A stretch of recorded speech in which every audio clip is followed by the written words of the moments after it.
यहाँ पर पॉलिसी पर जो है उस पर जोर देना चाहिए, ना कि स्लोगन लगाओ, नारेबाजी करो, इन सब चीजों पर ध्यान देना चाहिए। जो जनता के मन में सवाल है उस सवाल का जवाब सरकार को देना चाहिए।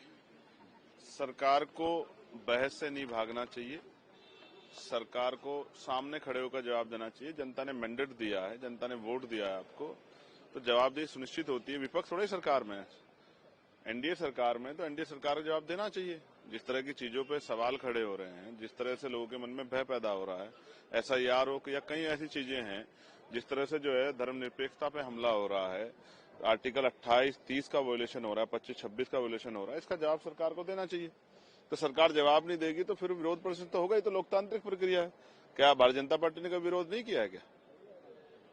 लेकिन प्रधानमंत्री जी का साफ तौर पर कहना है कि पॉलिटिक्स में नेगेटिविटी में भी हो सकती है, लेकिन इस तरीके से जो है देश की विकास में इस तरीके की चीजें बाधा बिल्कुल भी नहीं। देश का विकास तो दिख रहा है, वो कागजों पे है या प्रधानमंत्री जी के भाषणों में या मुख्यमंत्री के भाषणों में, बाकी जमीन पे तो नहीं है। जमीन पे होता तो 10-10 हजार रुपए थोड़े देने पड़ते आपको वोट को खरीदने के लिए। ये तो सर्व जाहिर हो गया है। आप ये देखिए SIR में कितने BLO की जान चली गई है। क्यों आपको 7 दिन बढ़ाने पड़े? इलेक्शन कमिश्नर को क्यों बढ़ाने पड़े? क्योंकि आप भी जानते हैं जिन लोगों पे पिछले 10-12 साल में जातिगत गणना नहीं हुई है, वो इतने कॉलम्स पूरे करा के जो है 1 महीने में 100 करोड़ मतदाताओं का सत्यापन कर देंगे।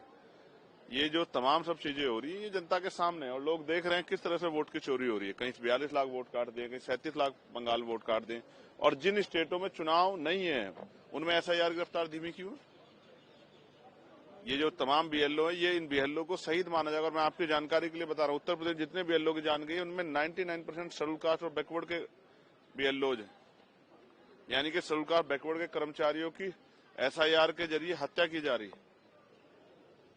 इलेक्शन कमिश्नर को जवाब देना चाहिए कि इन कर्मचारियों की जान लेने का ठेका क्या उन्होंने ले रखा है, इन कर्मचारियों के परिवारों का क्या होगा, इसका जवाब जो इलेक्शन कमिश्नर को देना चाहिए। और वोट की चोरी हम लोग नहीं होने देंगे। मैंने कल भी कहा था, मैं दोहरा रहा हूं कि ये वोट बाबा साहब अम्बेडकर के 44 बच्चों की कुर्बानी से हमें मिली है।